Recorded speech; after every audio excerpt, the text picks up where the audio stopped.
Hello and welcome to this week's edition of All About Berea. Joining me in the studio, we have Mr. Bob New back from vacation, living it up in sunny Florida. It wasn't too sunny. Yeah, that's right. Mr. Jonathan Schinhofen, and I'm Chad Hembree. And the lovely co-host Beth Meyers. All right. Coming up this hour, we have some very special guests joining us. We actually have from the movie, independent film that's going to be released on June the 20th. Is that correct? 2020th? Yeah, at Kentucky Theater. Red River Moon. And joining us will be the director of photography, Chad Cogdill, and the actual director of the film, Bruce Barnett. Who is also the writer in his writing, directing debut. Both, writing and directing debut. Also joining us to talk about the city budget. And don't run away right now. Turn on the radio. Stop! Breaking it down so that you can understand exactly what's going on and how that they develop a budget here in Berea. We actually have Randy Stone, the city administrator, joining us, as well as the director of finance, Susan Meeks.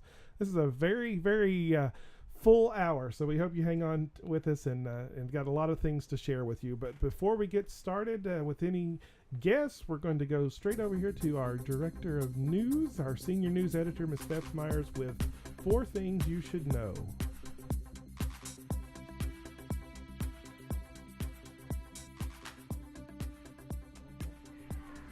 Thank you, Chad.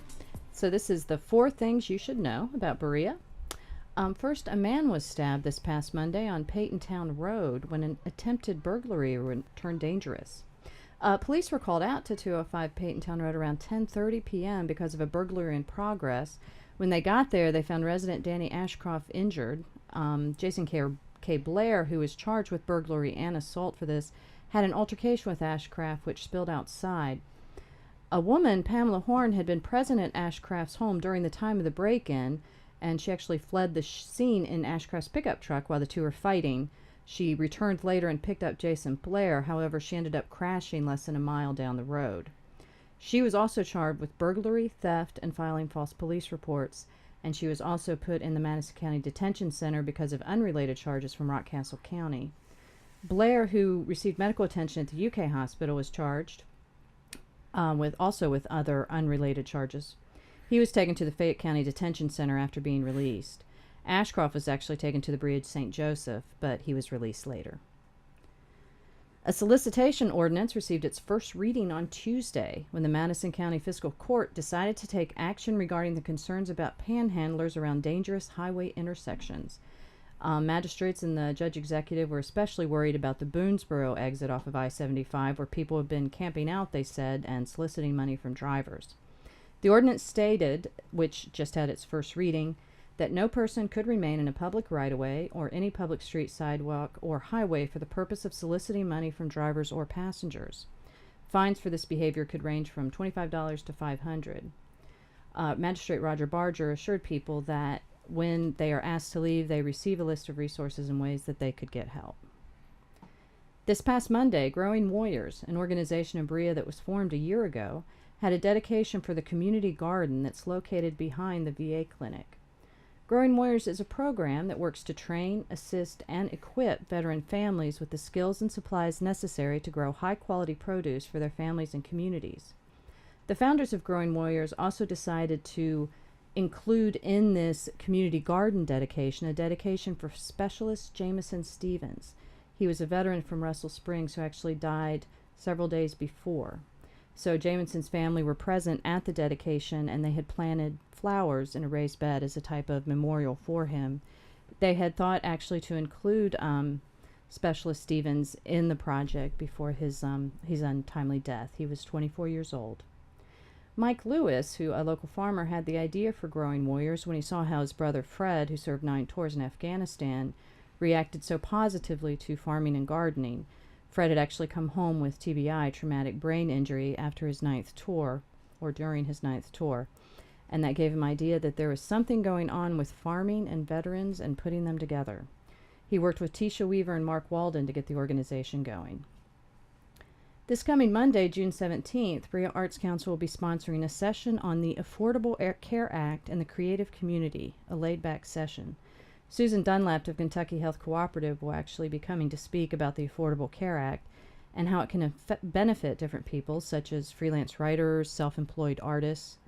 And we'll also hold a question and answer session for people who attend. It's going to take place at the Berea Police and Municipal Building from 7 to 8 p.m. It's free of charge, and it's open to the public. And that is 4 things you should know. Thank you very much, Beth. Appreciate it. That's quite a good list you had going on this week. But I got had tickled. to show off a little bit. I have to get tickled, and I know this just happened in Berea. They were talking about it as well. But when I heard a solicitation ordinance, I'm thinking solicitation. You dirty old man. This isn't Las Vegas, We had to get an ordinance against that. Isn't it already against the law? I have to admit, when I was looking at the headline, when I was looking at the title, it's like solicitation. Trying to get contributions. What's another word we can use for that? Panhandling. Panhandling is the one everybody knows. So anyway, thank you for clearing that up for me. But anytime, Chad. Anytime you need to get your mind off of women soliciting, I will be there. Be there, right there, talking to me about panhandling. That's right. Bringing you away from the dark side. We had that program, the Warriors. What was it called? The Growing Warriors. Growing Warriors. I think that is excellent. Yeah, isn't it? I just learned of it myself. But Mike Lewis, who was the one with the idea, who's gotten it, they have a great website now for people who want to go on. And they've actually been asked to go and speak. They've got about 6 plots going on in Big Sandy. They've been going on to other areas where people have asked them to go. And if you want to take a look behind the VA clinic, this actually isn't connected with the VA clinic. It was kind of a nice coincidence that that's where it's located. It was actually privately owned and donated. But they've got the beds all ready to go, and it's kind of fun. They've the first plot they dug a big pile of dirt so that all the kids of the veterans and the kids of the garden managers could just get in there and play. So when I was there Monday, these kids had their shovels and their rakes, and they were there for about 2 hours. I assume we can rest assured that there's no communist plots going on. Anyway. That took some recovery time. Way to bring it down, Jonathan. Bob, I'm surprised you don't have anything to add. No. Stand away from that one. All right. Well, since Jonathan seems to be in the mood to talk, we'll go ahead and let him go on this week's sports. So Jonathan is our news analyst and senior chief sports editor. I prefer the term sports guy, but that's just me. The sports guy, yes. So Jonathan, why don't you enlighten us with some sports?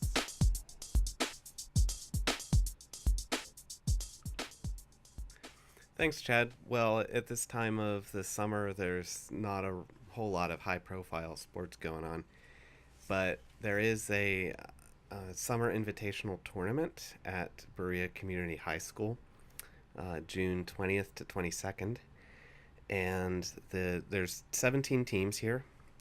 I'm not sure how a tournament with 17 teams works out. We're used to 16 or 32 or 8 or something, but there it is. And so you can find I'm sorry, Beth, the name of the coach is Jackson. There we go. Coach Jackson. I'm sorry. I can't quite remember. But so they put it together at Berea Community High School. Cameron Jackson. Yeah, that's right. Being as there's not a whole lot of sports, local sports to be talking about right now, I'm gonna take some time to talk about something that's sort of near and dear to my heart, which is head injuries. Don't want to. Well, that always makes me feel warm and fuzzy too. I'm know. Staying away from that one. I know. Chad doesn't like to talk about all his personal head injuries. Right. The reason is I love sports. I love football. I love watching professional football. I can name 3 professional football teams from my hometown of Pittsburgh that I've seen that people have probably never heard of. The Maulers, Gladiators, and Passion women's football. I'm just a big sports fan of any kind of sport. I love watching kids play. But this issue of head injuries that we've been seeing surface in the NFL, and it's trickling down to lower levels of sports. But I'm really kind of appalled and quite worried that it's not being taken as seriously as it really ought to. And just a brief rundown. In the early 2000s, they found some NFL players whose brains looked, they were in their 40s or 50s when they died, and they looked like they were shot through with Alzheimer's disease or a similar degenerative thing, like they were 80 years old and had a degenerative brain disorder. And this was new. They named it chronic traumatic encephalopathy, CTE. And in the years that came after that, they found it in pro players. They found it in adult amateur players. Then they found it in college players, and now it's showing up in high school players. We talk about football, but girls soccer especially is a big one. Not real sure why that is. Playground accidents actually are a really big cause of head injuries. No, I had a head injury. Yeah, you can tell I had a head injury when I was a kid, right? I had I said I'm not touching this one. Sorry. Yeah. And you are no fun. it was back in the day. Rub some dirt on it, shake it off. I went to the hospital and I was diagnosed with a concussion. The internist seemed really disappointed and almost annoyed that my concussion wasn't severe enough to warrant, much attention. It wasn't very sexy. It wasn't a sexy concussion because he was holding the pen light. How many lights do you see? Well, I saw two, which is generally considered a bad thing. They weren't far enough apart.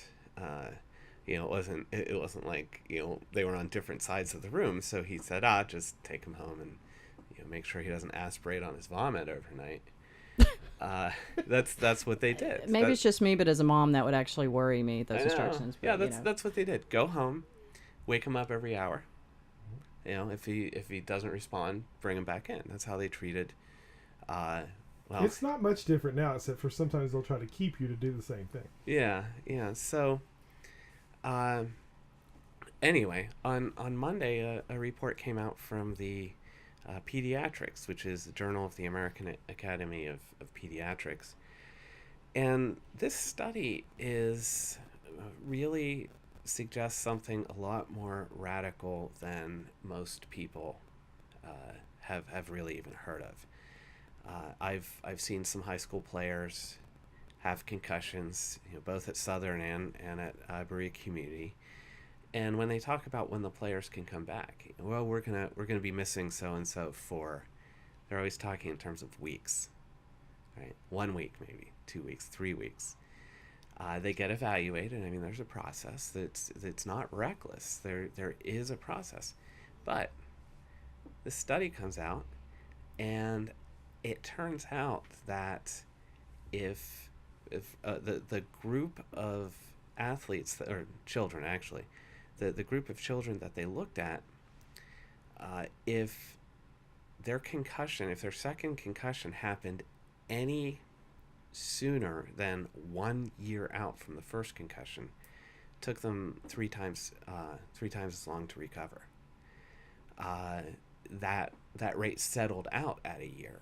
That is, someone who had gone a year and a half without a concussion recovered in the same way as somebody with a first concussion. But this attention needs to be paid to the second concussion. And in fact, a lot, one is too many, but a handful or so of high school players have been known to die from second impact syndrome. And my reading of this is if an athlete or really any kid has a concussion, should we keep them out of high risk activities for a year? That sounds really radical, but I don't see another reading of this. And so, I'm concerned. Like I said, I love I love the high school sports, but I love these kids, and I want to see them. It'd be nice when I see some of these players compete as hard as they do, to think that they're not risking their college career or even their basic ability when they're adults, because the traumatic brain injury that you mentioned that we're seeing in vets, we're beginning to realize that, just a few concussions, again, one is too much, but some of the kids I know have a history of concussions. Are they even going to make it through college in their athletic careers? It's a real concern. Well, thanks for bringing that up. I hadn't even thought about it. I mean, you hear about concussions, but you don't think about the long-term effects of them. And I have been at games twice now where I've witnessed that happen, and we carry the players off it right here in town. So that's definitely something to consider. Well, I know my dad, a terrible summer accident when he was on a scaffolding and it broke and he fell and had a concussion.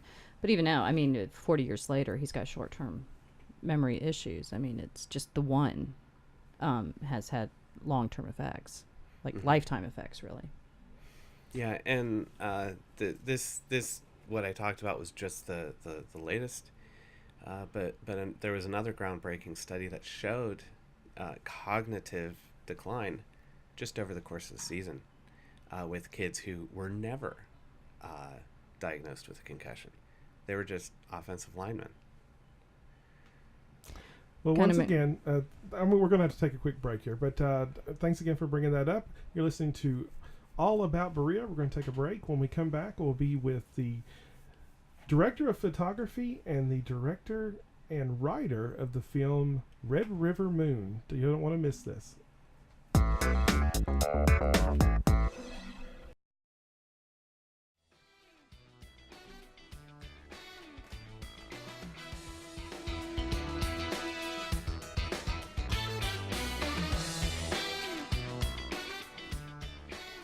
Hello and welcome back to All About Berea. I'm your host Chad Hembree here with Beth Meyers, and we've got two special guests in here to talk about a new film that will be premiering here soon. It is Red River Moon, and we are very glad to have in the studio with us Bruce Barnett and Chad Cogdill. Thank you for having us. Thank you.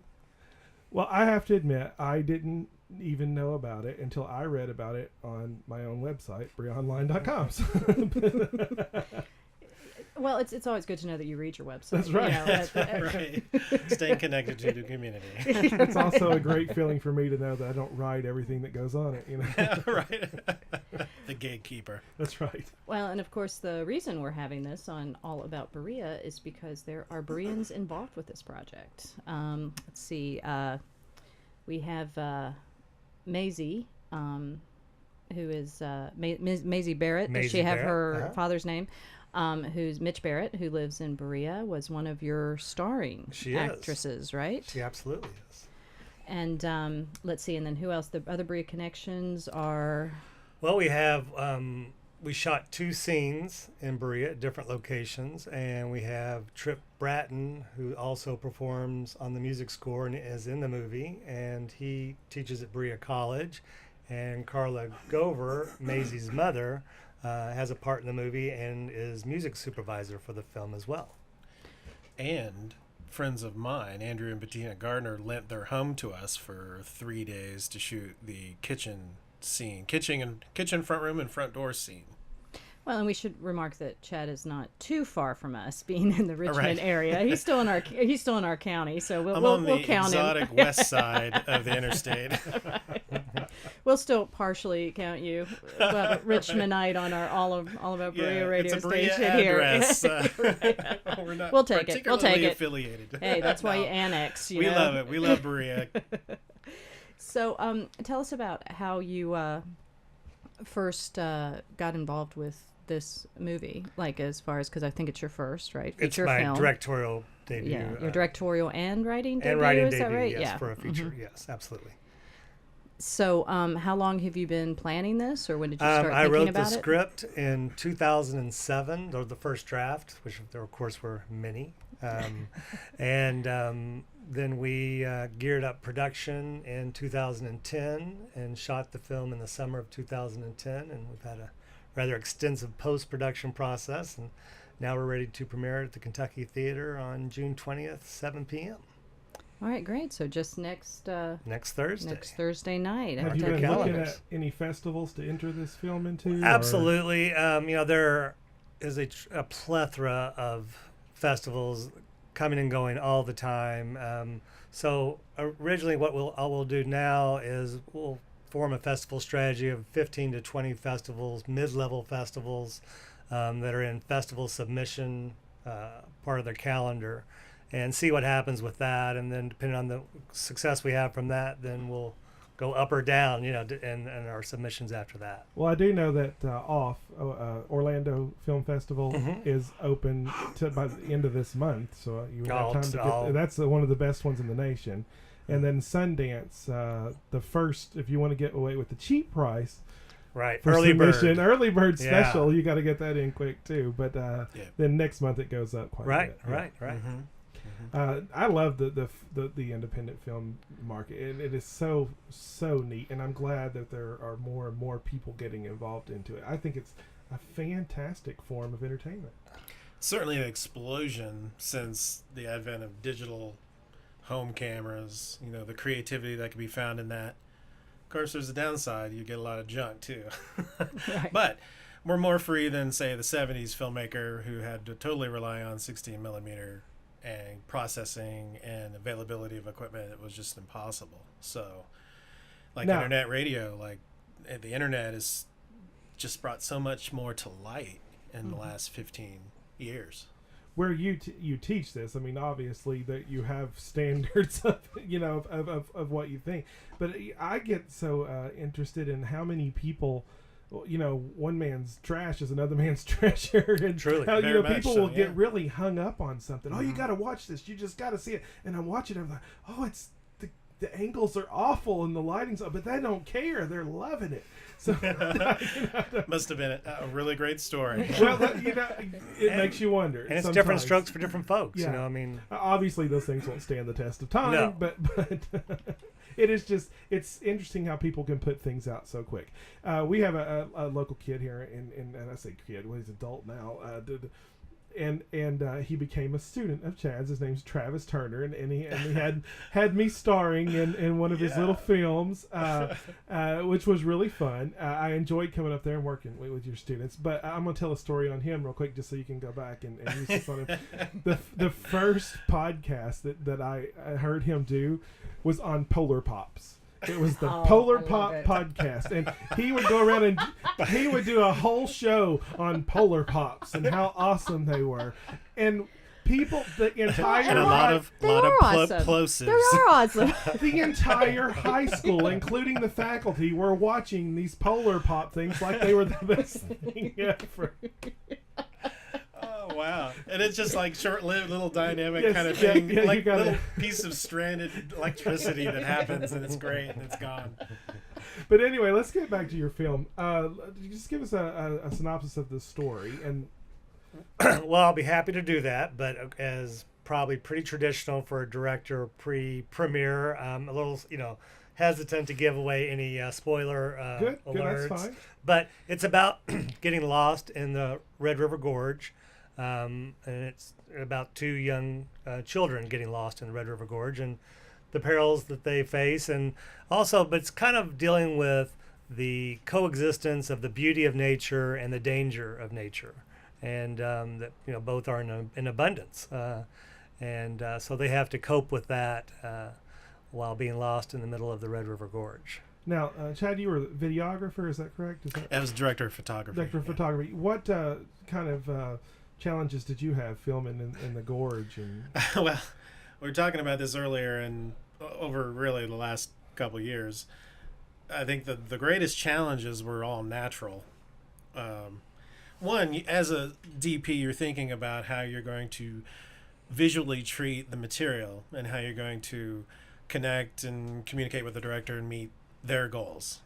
But shooting in the gorge poses some difficult situations: rain, snakes, bears, and bugs. I want to go, oh my. sleepless nights. Yeah. So visually, I think we achieved what we wanted to do. There, of course, there's some things you'd always go back and do. Let's try to do this different or something. It's always a learning experience, but. Well, and Chad, actually, this was your first time to Red River Gorge, was It making this was, film, yeah. right? So you got Right. to experience that for the first time, some of those Right. great vistas that you were going to get we'd to. only lived in Kentucky for 3 years in 2010, and going to Eastern Kentucky and be involved there, it's just beautiful, and I love the geographical diversity of the state, and we're really loving Kentucky. I say that, to my Missouri family and friends, that Kentucky's very nice, and I feel that it's really strong as far as family is concerned, and just the gorge and the beauty and how so many people are missing out. Like I said, I think earlier, that for me, just going anywhere in the continental United States, Kentucky was always a drive-through state. I was never going to go spend any time there. Well, there goes our listeners. They're all turning us off. kidding. Great. No, but Thanks, I'm telling Chad. you, people, stop the car He's because just being honest. go to the Yeah, that's true. gorge. Go to the gorge, and it's beautiful. And And there's a lot of other places, too. and the isn't it? lake, Yeah. everything up and down. It's really beautiful. I love But the it. gorge is always represented an underutilized, unappreciated resource, that we have here in Kentucky. And you've always been a big lover of the gorge, right? Yes, I grew up That's- in Winchester, so it was just 1 or 2 counties away, and So, Bruce, when you wrote this, that's the scene that you had in mind? That's the area? oh, absolutely. I lived in California or out west, I should say, for 11 years, and people would ask me what I missed most about Kentucky, and I would say the Red River Gorge and the Kentucky Theater. And so the idea of being able to make a movie about the Red River Gorge and show it at the Kentucky Theater is That's a home run for too. you. Yeah, it's pretty good. And L8s and beer cheese, I miss those a lot. Hey, I'm an California, LA too. convert. Yeah. Yeah, I love it. Yeah. I love it. And it's in the movie. It's okay. We, It got its It moment. had to. I'm from Winchester. You got to put L8 in your movies. But did you get beer cheese in the movie? We did not. Okay. We consumed some in We- the function thereof. Some but, people eat. We can pretend it's on the plate. So, if somebody wants to see this and the premiere, give us some information on how they can do that. Well, again, it's at the Kentucky Theater in Lexington on Thursday, June 20th at 7 p.m. Pre-sale tickets are available June 14th. And you can contact them. I believe it's all on-site sales, but they do have some other possibilities. I'm not sure if they're utilizing those for this event or not. And there'll be an after party. I'm part owner of Natasha's Bistro and Cafe, which is almost kind of across the street from Kentucky. So we'll be having a big after party at Natasha's, and anybody that brings their ticket stub, their cover is covered for that, and that'll be a fun time. I'm not going to do a Q&A directly after this, or I'm not going to do a Q&A period that evening, but certainly we'll do a meet and greet at the after party for people that want to meet the cast, and if anybody wanted to talk to the director of photography for whatever reason that would be. Why ever they want to, but Yeah, he'll be exactly. there. I You'll don't know, have that's you'll a have lot your of- flunkies if anybody wants It's to a talk lot to of them. pressure. I don't know if I can handle that. Well, building it up like that, I don't know if we can. I don't know if we can live up to the moment. and a lot of the They're not going to be able to even approach him now. Right, The right. awe. We are also excited that the music, we can talk about that, is really important in this film, and most of the musicians that play in the movie or perform for the movie will be performing in Tasha's at the after party, so that'll be fun for a lot of people too. And the music score is, or the movie score is very Appalachian, right, Yes. in nature. The All- old tunes, all- some original, Almost, some not traditional. entirely, but pretty close to entirely. It's a mix of traditional Appalachian tunes and original tunes written in that flavor. And you a couple said, other things just to fill everything out, That's great. And Carla Glover had a original that she wrote for this one, right? Was Carla it Glover wrote Darkness? a song Yeah. called Darkness that Jerry Catherine Howe from Frankfurt, a young and extremely talented musician, performed in the movie. Okay. Yeah. And the other thing I think we were talking earlier is that the Lexington, the Kentucky Theater has recently converted. Yes, had a to digital digital, conversion, which is huge for a lot of reasons. It's huge for me because, and other independent digital filmmakers, in that it means they no longer have to rent a projector and a DVD player and put it on the 10th row and project it onto the screen. And you'd It's be done- there on the 10th row, right, like hoping someone managing doesn't, it. Yeah. hoping someone doesn't pull the plug on the extension cord, you know. Right, exactly. With people sitting in front of you, behind Right, you, right. and here you so, are. Right. But now all those are done digitally. Everything's done digitally, so you can just hook up a hard drive or whatever, or do Blu-ray player to the projector, and it's a natural projection. And it's a trend happening throughout the entire country. But I'm extremely excited that it's first come to the Kentucky Theater as far as Lexington's concerned. As far as I know, I don't know the other theaters, but it's definitely happening across the country. And they're just really good about supporting independent films Oh, and their they are. local Well, talent. Yeah. Like I might have said Giving earlier, that venue. you know, it was watching movies like Harold and Maude and Clockwork Orange and all the great directors of the 70s at the Kentucky in the late 70s that inspired me to kind of switch my focus from other art mediums to cinema. It's a great play. It's a treasure. You know, I think it should be on some registry if it's not already. Right. Well, we thank you all very much for coming down and, thank you. and Thank sharing you. with us.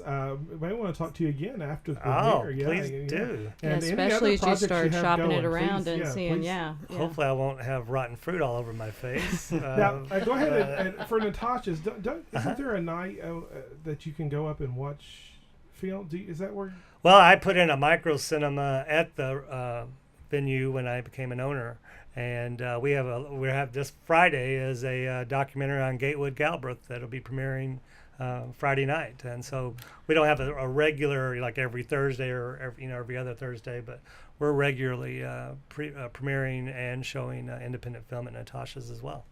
Would you have a website or something where people Yes. could check that out and find out? Beatnik.com, BEETNIK.com.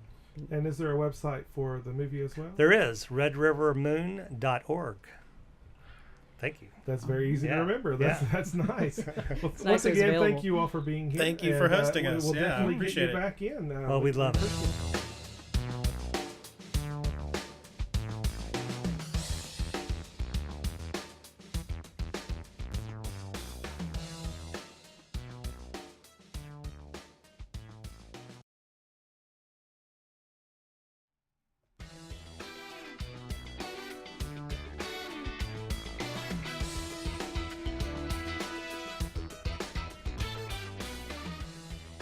Hello and welcome back. This is All About Berea, and we're going to go right into our political news with our senior political analyst. I'm just doing it bad. He's a senior. He's Everybody a senior. is a senior news analyst for Chad. You know, today. let's just political guy, sports guy, and news political woman, guys. So here's the we're political good. guy, We're good.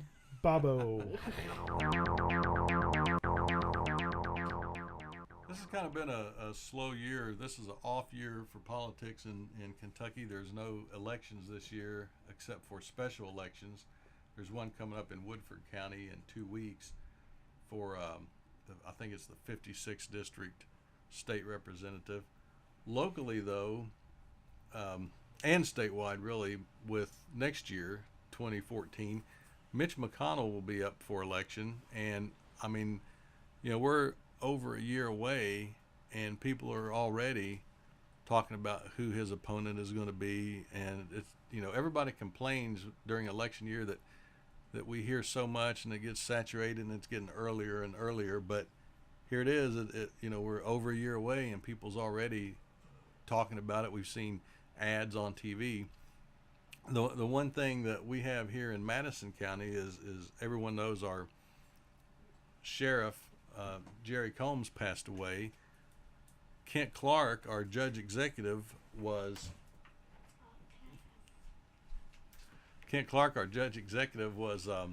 charged with appointing a new sheriff. Larry Combs, the magistrate from our district, the 1st District, wanted that job. He wanted to be appointed sheriff. I understand he had some words with Kent Clark. Kent did not appoint him sheriff, and now Larry is going to challenge Kent Clark in the primary for judge executive. And I'm waiting for a boom boom. Yeah. It's like, was that on purpose? Well, it wasn't on purpose, but it was perfect timing. So, anyway, along those same lines, Jerry Combs' son, Brian, who's a different political party, he's a Republican. All the other Combses are Democrats.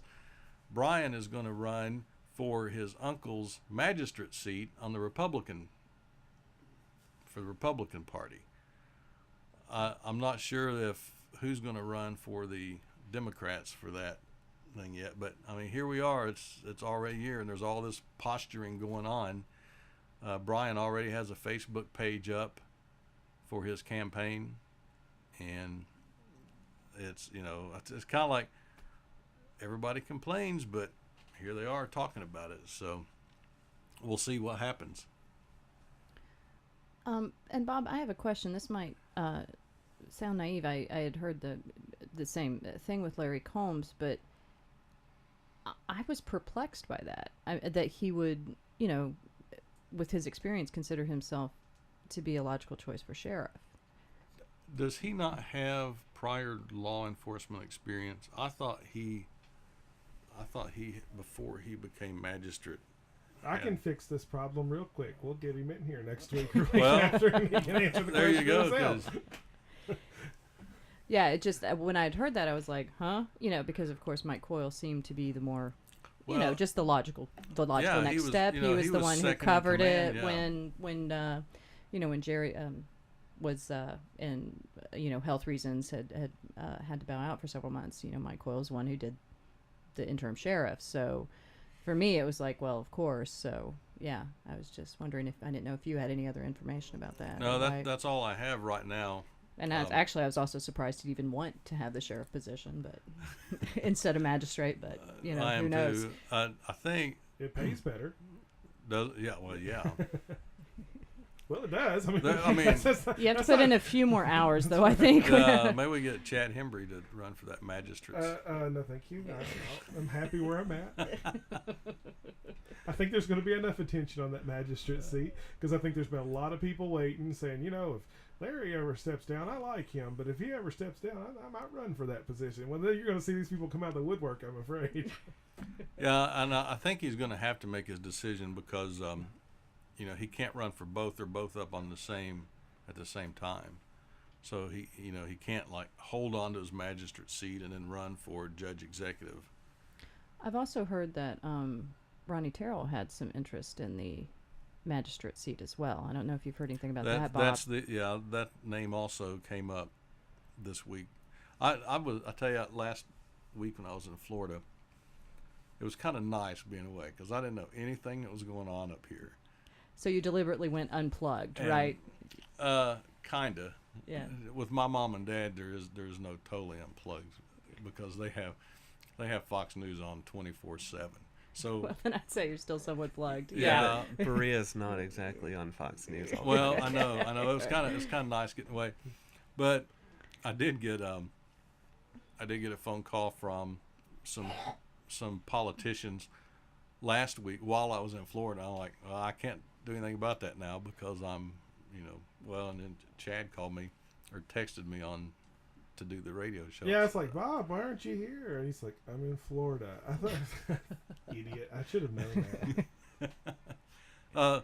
The only other story I have, this is kind of, not funny, but it is kind of funny. There's a Chinese guy who was arrested and got 12 years in prison for software piracy. And he had a tie to Kentucky because there's a guy in western Kentucky who worked for, let me find it here. He was a government contractor that serviced the U.S. and foreign militaries and law enforcement agencies. The guy was a chief scientist at an Owensboro-based company. He was buying his pirated software from this guy for these government agencies to use. He bought $2.3 million worth of stolen software for $6,000. And he didn't see that that was fishy. You know, No, you can't even claim ignorance at that point. You know, no. there's too many Or you're just there's too too much many ignorance. zeros missing in the math. Okay, you know, this doesn't work. Oh my gosh, $2.3 million worth of software for Yeah, $6,000. city paid just a little more than $6,000 for it. Sounds like the deal of the century. Not now. I mean, it may about- have at the time. It's like the pawn shop of software That's there, right. you know, hot Well, software. Here's the thing, though. If the Chinese who pirated that software had known where that software was going, do you think they may have put a back door in it to where they could get into it? You know, there's so much of that stuff going on now, and I could get, and that's probably what my essay will be on in a week or two. It's about privacy and security. Big topic. I will right look forward to hearing that one. Yeah. Two things that we confuse. I think I know what. No, I don't want to bait it too much, but I'll simply say that I think in our society right now that we have this feeling that privacy is down and security is up, because of the way you can protect things. But I think they're both in the toilet, and I'll explain that. Yeah, Sounds definitely good. look forward to that one. Yeah. I have some thoughts on that, so I'll join in with you. When you Did you have anything else on there? No, that was it. it. Well, that was quite a bit, and it sounds like we got to get some people in the door now. We We don't got have- a year. Well, maybe we don't not. have to Everything's work on hearsay. moving up some. We'll pull them in. That's good. Yeah, the wonder of social media. Now you know what everybody's intentions are. I tell you one thing though, we're outgrowing our little studio. Yeah, we were a little crowded with our when So we I- have the dual guest thing, it gets a little crowded That's in right. here. That's true. Well, Bob, thanks a lot. I appreciate you bringing that to his attention. We're going to take a quick break as we shuffle around here and bring in actually Randy Stone and Susan Meeks, who are going to talk a little bit about the city budget and how the system works in general. So we'll be right back after these messages. Thanks for listening.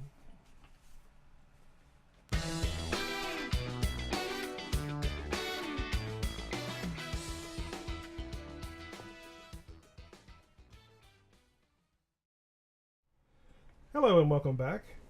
You're listening to All About Berea, and now we have some more guests joining us here, and I'll let you introduce them, Beth. All right, Chad. We have got Susan Meeks, who is the Berea City Accountant. Is that your official title, Susan, or did I get that wrong? Financial Director? Would that be more appropriate? Yeah.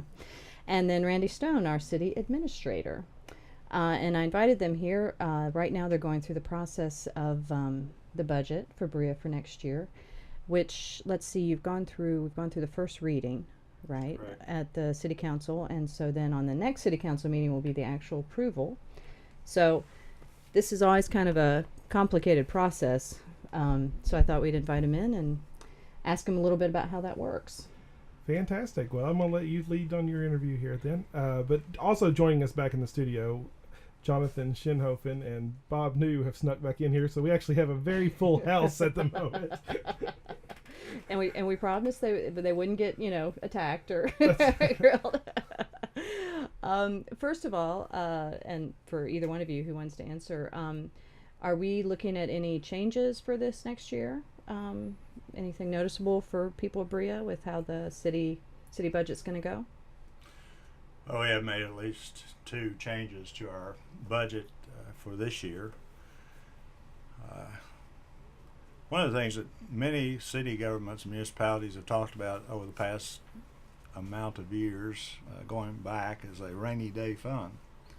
And for many years, the city of Berea has invested any funds that we have in CDs, and we keep those safe and sound throughout the year, but we've never defined it as a savings fund or something that's set aside that is not budgeted. We have always budgeted our money, giving our department heads and the city itself an opportunity to work on a day-to-day basis and do projects. And if one project falls through, then we have money budgeted to go forward and continue progress throughout that year. So this year, working with Susan, we set up 2 different line items. One is a reserve fund for our general fund, of which we set aside $2 million that was not budgeted for any activity. It is unbudgeted funds, and it falls to the bottom line this year. We were very fortunate in our last fiscal year to be able to pay off our 1998 park bond. And we have, for the past, since 1998, when we refinanced that bond, paid $600,000 a year on average to reduce that bond. Last year we made our final payment. So instead of including that money in our day-to-day operational cash this year, we have set aside a capital improvement fund, of which we will deposit about $50,000 per month into that fund that Susan has set up for the city, and at the end of the year we'll have $600,000 in that.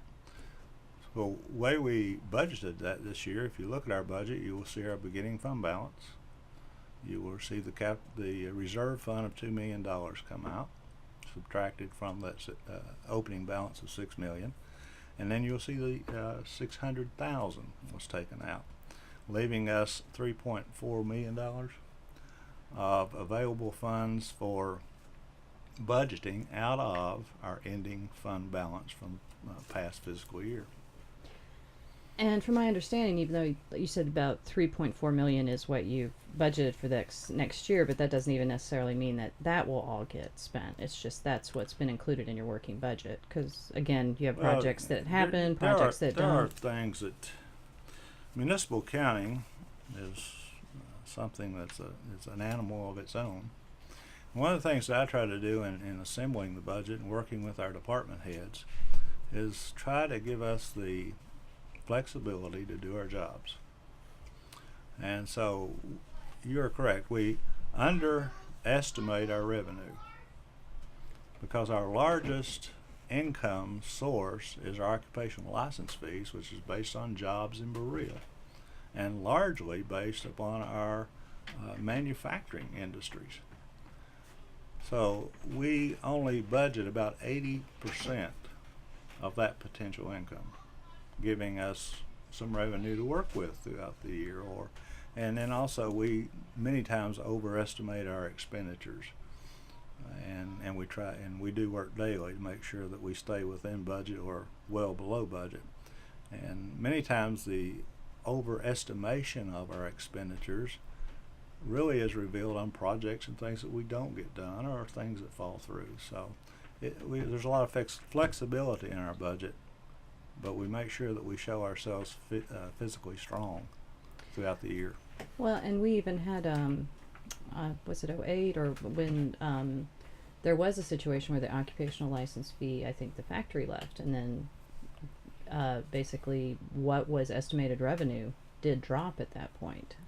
We went through a period of time beginning in the early 2000s and that Parker Seal closed and then dresser industry closed, so the city lost more than about 400 jobs.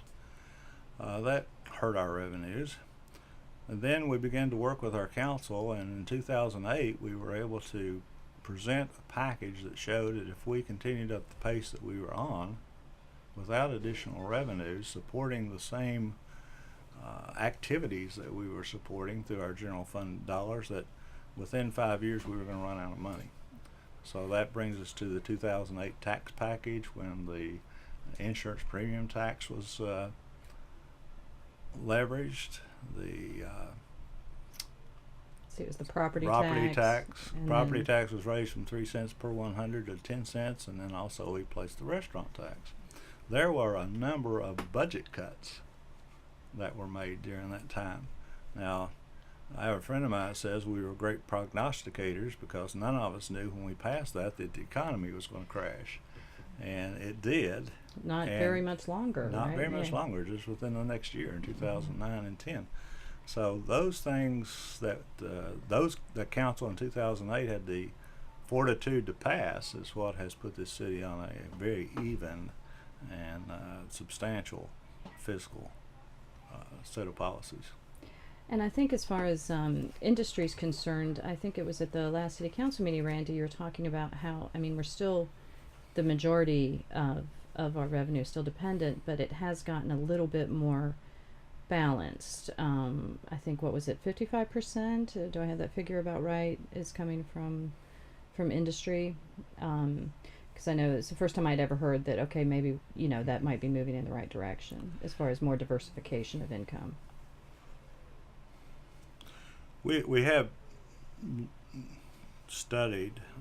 Susan and her department have studied for us the entities from which we receive our occupational license fees. And Berea has become diverse over, as you said, Beth, in the last few years. Our industry does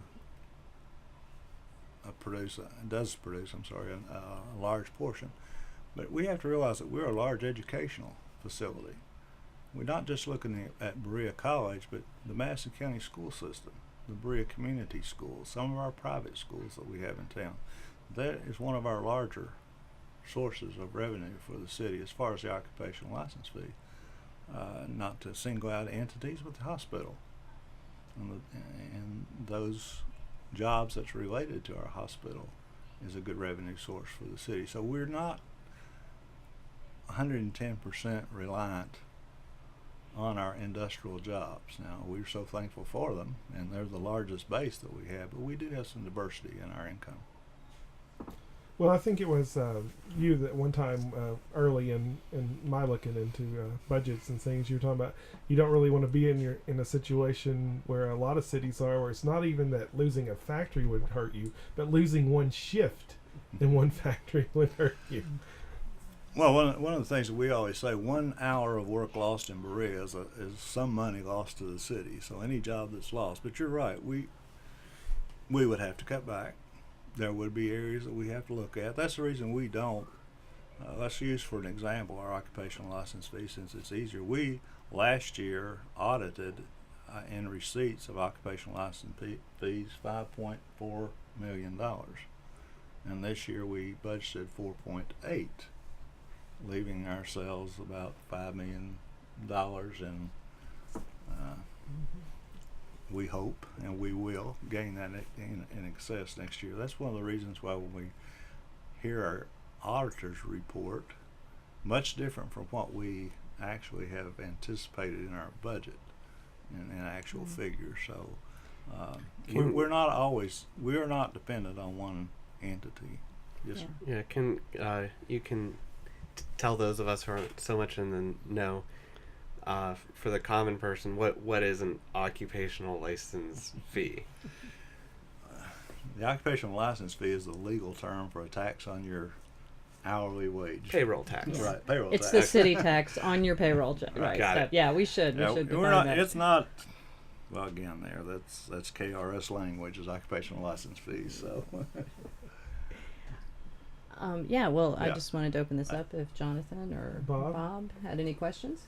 Yeah, Randy, what's going to be the impact on the city of this pension stuff that they've been dealing with in Frankfurt? Is the city employees part of the state retirement system? The city employees are part of the CERS, the county retirement system, which is probably one of the best funded systems that the state has. By law and by KRS, each of our employees pays 5% out of every dollar that they incur. And the city this past year, it matched that with It's like 19.6. 19.6. Pretty close to that. Now, unlike the state, we have not had the opportunity to not fund that every year. So we pay that every year. Now, one of the most frightening things that I've learned in the last week or so is that the new legislation that was passed last year to underpin our retirement system in the state may leave our cities at risk, because they based it on a 40-hour work week, and we don't have enough time in any radio show to talk about the payment of firemen, how you figure out how to pay them. But their shifts aren't 40 hours. But as far as we're concerned right now, there's no great problems with us continuing to fund. The strange thing with the CERS program, they dropped it 1% this year. Our contribution rate in this budget is 18.2 compared to the 19.2 last year. We didn't understand that, but we appreciate it. So it doesn't pose any large threat to our future stability financially. I know when they were talking about it, you'd hear them talk about the state, and you'd hear them talk about the teachers, the education. Right. When they never mentioned city employees. Right. That's why I was wondering. We're part of the county retirement system. Are there any other, as Mayor Conley calls it, with the threats, any other things I know as we've been talking about, you want to diversify funding. We're still, relying on industry. There's the pension. Are there any other concerns as you guys look forward? I know, Randy, you're one who always says you have to plan, 20 years, 30 years in advance for a city. You've been flagged on again. I know. I think Pass. Susan's sitting farther back in her chair even than she was when she first came in.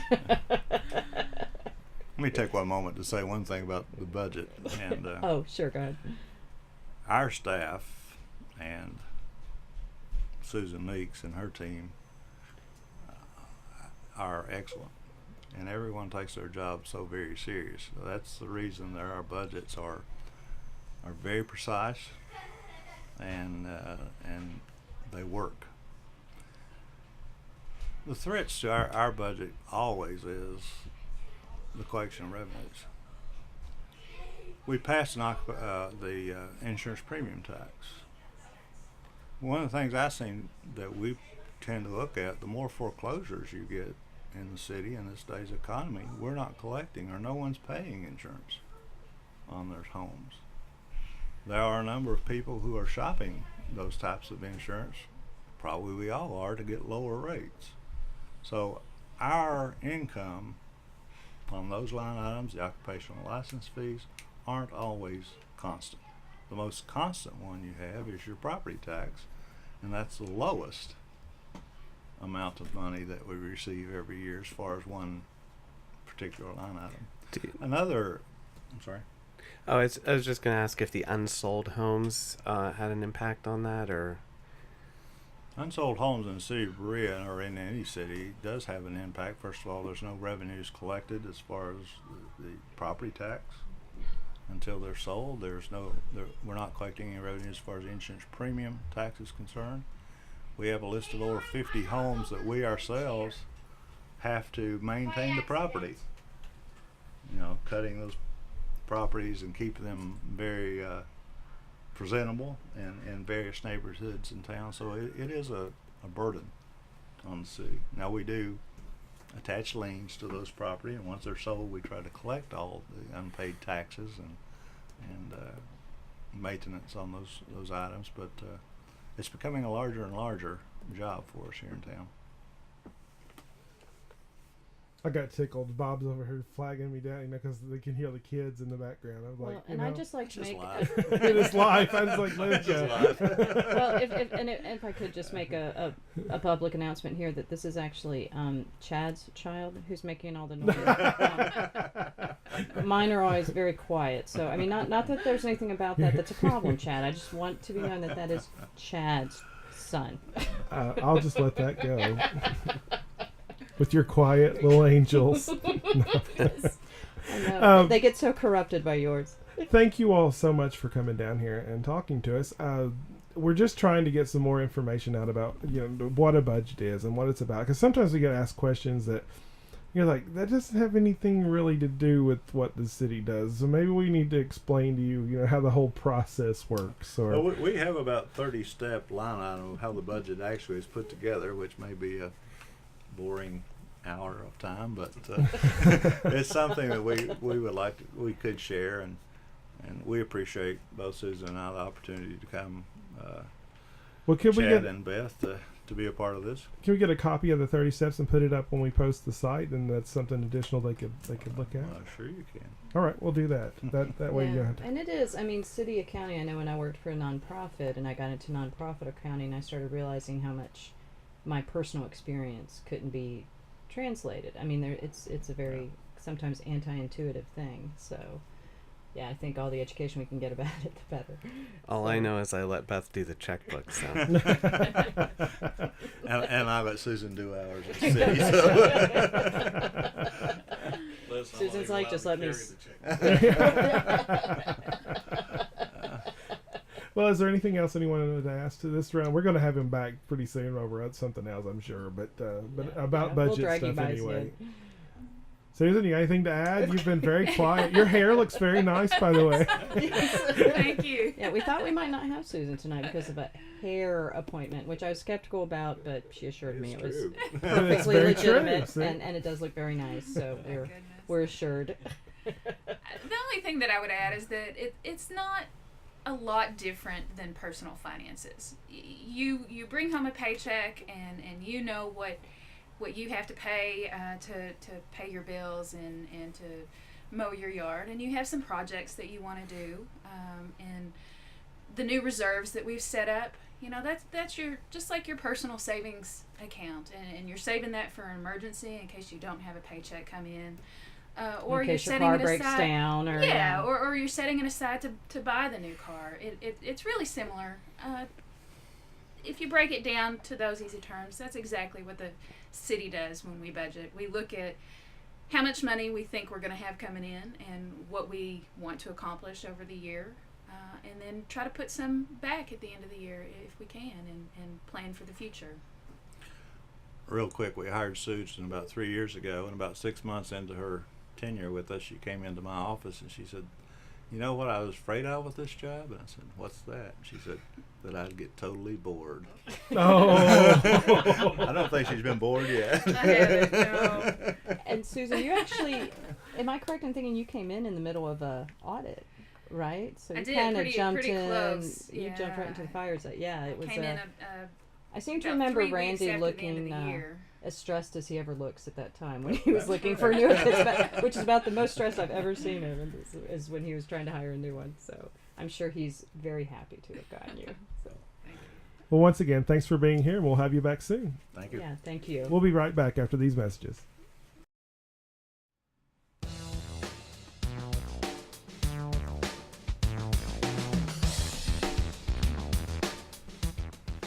Hello and welcome back. You're listening to All About Berea. This is our last segment for this show, and we're actually going to be covering this week's events calendar. So, Miss Beth, if you could bring that on for us. Absolutely.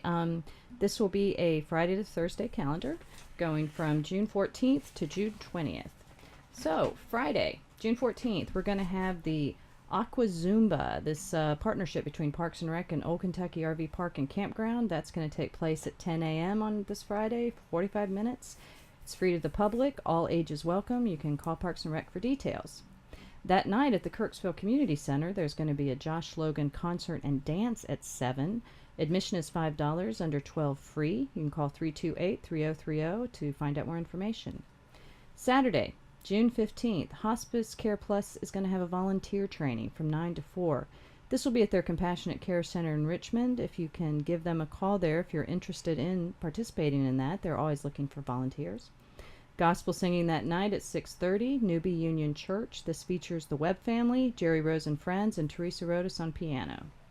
There's also going to be another gospel singing at Galilee Baptist Church on Mason Lake Road at 6. This will be the Kentucky Mountain Trio. They're going to have a potluck of sandwiches and chips served before the singing.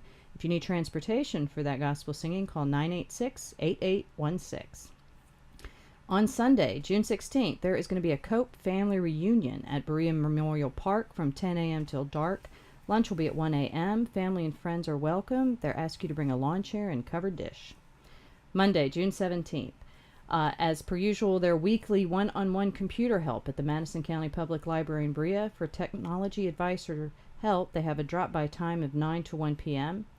At 10:30 at the Madison County Public Library, they're going to have a tour of fire truck. So all kids who would want to do that, that's going to be at 10:30. And then at 1:30, they're going to have their usual Monday activity of Club Lego. Tuesday, June 18th. The library, once again, will have a free computer class for Intermediate Word Part 2 at 10 a.m.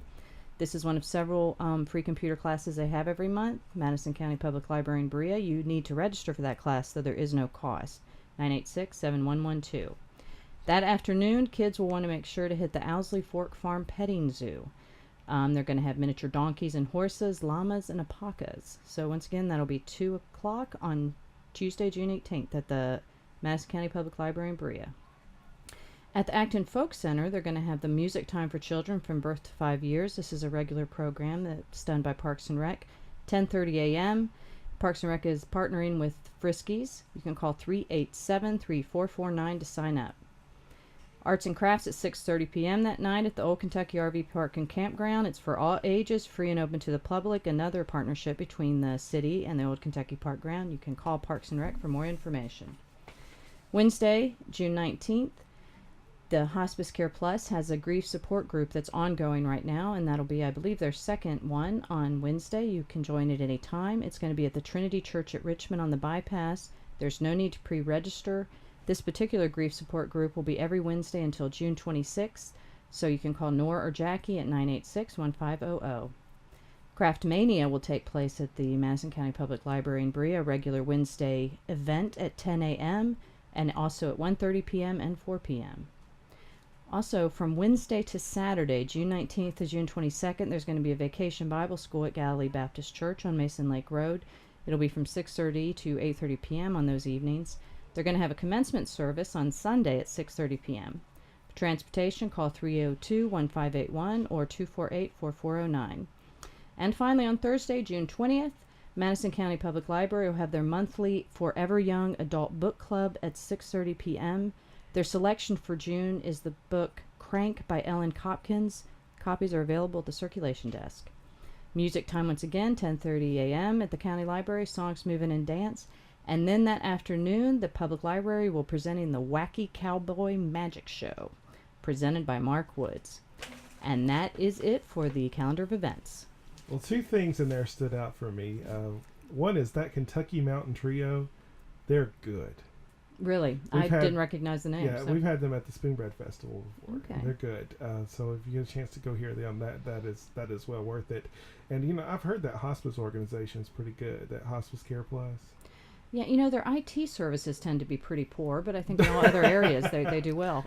I thought Chad was gonna misinterpret the Friskies, but Is it Friskies? The Friskies, the solicitation. No, but yeah, Hospice Care Plus, both with the volunteering and the grief support groups, it's just amazing contributions. So I recommend their grief support groups to anyone, and take advantage of it. You do not have to be a hospice patient or have some connection to a hospice patient. It is open to the community. So anyway, I think it's been a full show. What do y'all got to think? It's been a good one. Yeah, I was very impressed with both Chad and Bruce and talking about the movies. Of course, me, I love movies anyway. That was very, very neat. But it was nice the way that Susan wrapped up the budgetary comments too. And she just really brought it down to earth. That was really nice. Very interesting, since she seemed to be spending her whole time trying to avoid getting on the spotlight, and then she had the, what do they call it in film, the closing, or had the great exit line there. So anyway, thank you to all of our guests. You are definitely welcome to come back. Of course, you can find us on BreaOnline.com. If you have any comments or suggestions for the show, please drop us a message online. We would be glad to hear from you. Just go to BreaOnline.com and hit contact. And Dwayne will make sure we get what we need to. Of course, you can also write the Citizen, where you can have Beth respond to you either here on the show or in the paper as well. Thank you so much, and we appreciate the Citizen and all that it does for this community. So on behalf of Berea Online and the Berea Citizen, all of us here at All About Berea, we'll see you next week and bring you some more Berea news.